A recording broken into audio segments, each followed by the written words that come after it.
આપણો પરિચય? હું રોહન મૈસુરિયા અને ઈંડાના ધંધાની અંદર બધા મને લાલાભાઈ તરીકે ઓળખે છે અને મારું રહેવાનું મોટા વરાછા છે અને મારી શોપ મોટા વરાછા મેઇન રોડ પુષ્પા ઈંડા ગલીની અંદર 4 નંબરની દુકાન લાલા મારી છે. શું પ્રોબ્લેમ થયો હતો તમારે? પ્રોબ્લેમમાં એવું છે કે હું પોતે 60 વર્ષથી ધંધો કરું છું ઈંડાનો અને મારે ત્યાં સોશિયોની થમ્સઅપની દરેક પ્રોડક્ટો આવે છે, બરાબર, કંપનીના વેચાણ માટે, આપણે કસ્ટમર માટે પ્રોવાઈડ કરવા માટે.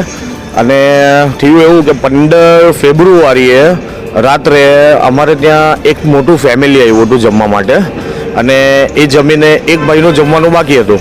તો એમનો ફેમિલી જમીને ગયું અને એ ભાઈ જમવા બેઠા નહોતો ત્યારે એમને જે અમારે કોલ્ડ ડ્રિંક્સ આપવામાં આવ્યું અમારું, તો એની અંદર સોશિયોની અંદર જીવડા નીકળ્યા હતા.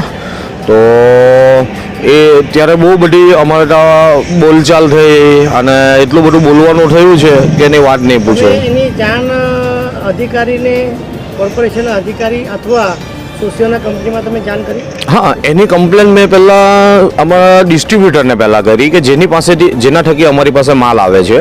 હવે આપણે કંપનીના માલિકને આપણે નથી ઓળખતા, બરાબર, પણ અમારે પહેલાં કોઈને ડિસ્ટ્રીબ્યુટરને કહેવું પડે. તો ડિસ્ટ્રીબ્યુટરને આપણે ફરિયાદ કરી કે ભાઈ આ રીતનું થયું છે. હવે જે તે સમયની અંદર એ 1 કે 2 દિવસની અંદર એ જાતે પોતે મારી ગેરહાજરીમાં અહીંયાથી જે જીવડાવાળી બોટલ હતી એ લઈ ગયો. પણ એ તો સારું કે મારી પાસે એક વિડીયો હતો, મેં તે દિવસે નાઇટમાં વિડીયો બનાવ્યો હતો કે ભાઈ આ રીતના જીવડા નીકળ્યા છે એમ, કે મારે તો કોઈ એવિડન્સ તો મારી પાસે હોવું જોઈએ ને. એનો થયો છે તમારા ધંધા પર શું અસર આ કારણે? અરે ધંધા પર અસર એટલે મારો ધંધો અત્યારે 40% નીચે આવી ગયો છે એના કારણે. કારણ કે મારે છેલ્લા જ્યારે આ બનાવ બન્યો તેના 7-8 દિવસ તો મારે દુકાન બંધ રાખવી પડી કારણ કે અહીંયા બબલનું વાતાવરણ હતું.